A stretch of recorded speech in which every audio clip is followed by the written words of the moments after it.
We are living in a time where both relationships and gender identity are at an all-time loss and confusion of the younger generation. And this is not just a coincidence, as many people may think. It has everything to do with how we psychologically relate to the internal opposite of either the feminine or masculine that resides within us. So to start off with, let's ask ourselves the question, why is it so often that romantic relationships become toxic and abusive? What is the true psychological cause for this to occur? Because let's be honest here, most romantic relationships we go through and we get ourselves involved in end in complete failure.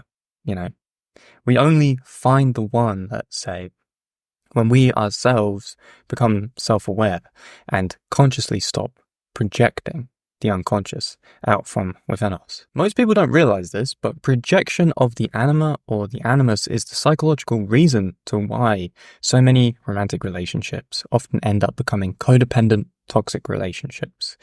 But what is the anima or animus exactly? And the reason why I'm talking about this is because it directly relates to the problem of gender confusion, gender dysphoria today.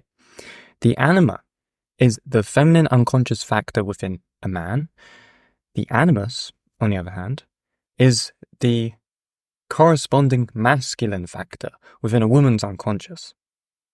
When we project our internal feminine for men, or internal masculine for women, onto our respective romantic partner, we, in doing so, through unspoken expectation, oftentimes, expect them, through projection, to uphold the idealized masculine or feminine role of the archetypal dynamics within the relationship to their full embodiment. This then leads us to our own personal detachment and disassociation of our own inner opposite from within. Now, this unhealthy psychological phenomena is also the reason and the driving force to not only, of course, the gender confusion today, but the driving force to why people believe in concepts such as twin flames or soulmates. Because by definition, the concept of twin flame is that of two individuals who are supposedly two halves of one whole. This is the same idea, but in a conceptual, cultural application.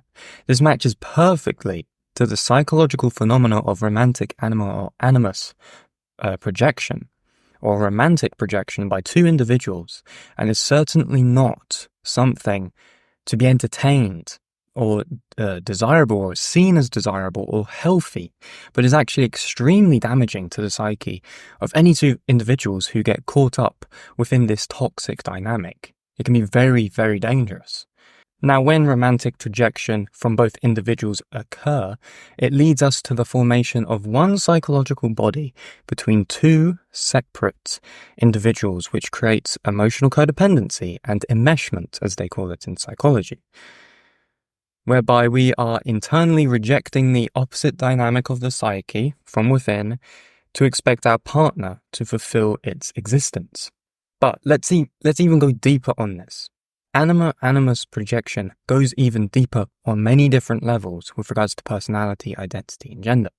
For example, something that is very, very relevant right now is the rise of the manosphere or red pill community online, and that is a direct side effect of certain men not integrating with the feminine, therefore rejecting, through projection, a damaged, disingenuous concept of the feminine through either misogynistic or belittlement of the feminine ideal. In an extroverted sense, they will project negatively the feminine and belittle it, and with negativity project the feminine ideal outwards into the world. And we see this with many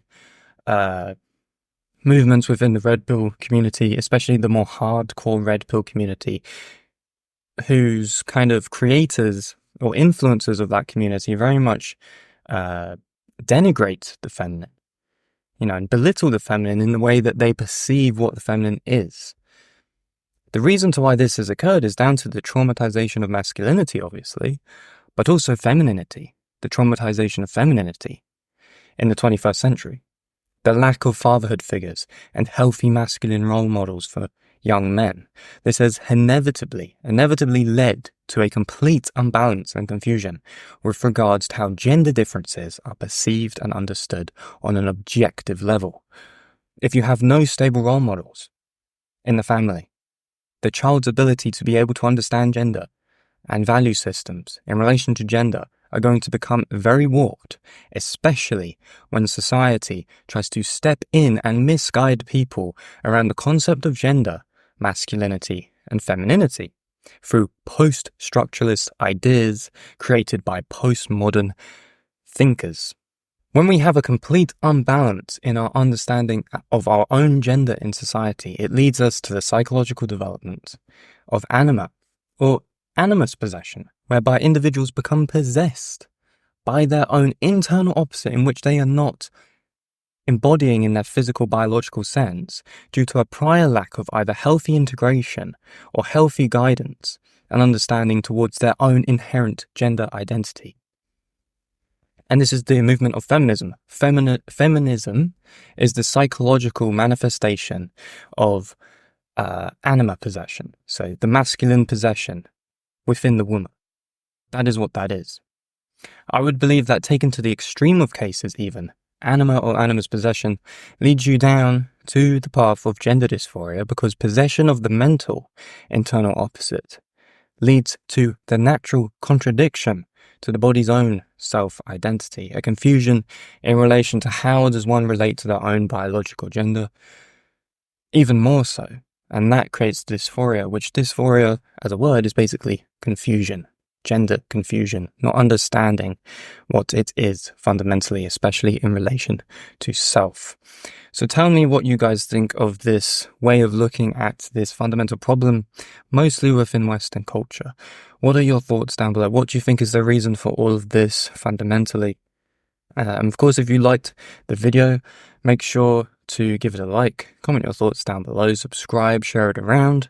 And of course, if you're interested in any form of coaching with regards to procrastination, self-limiting beliefs, intrusive thoughts, you want to overcome bad habits, things of that nature, then do book in a free one-on-one call and we can see where that leads us if those are things that you are struggling with on any of those fronts. So I hope you have a lovely rest of your day and thank you for watching this video. I'll speak to you in the next one.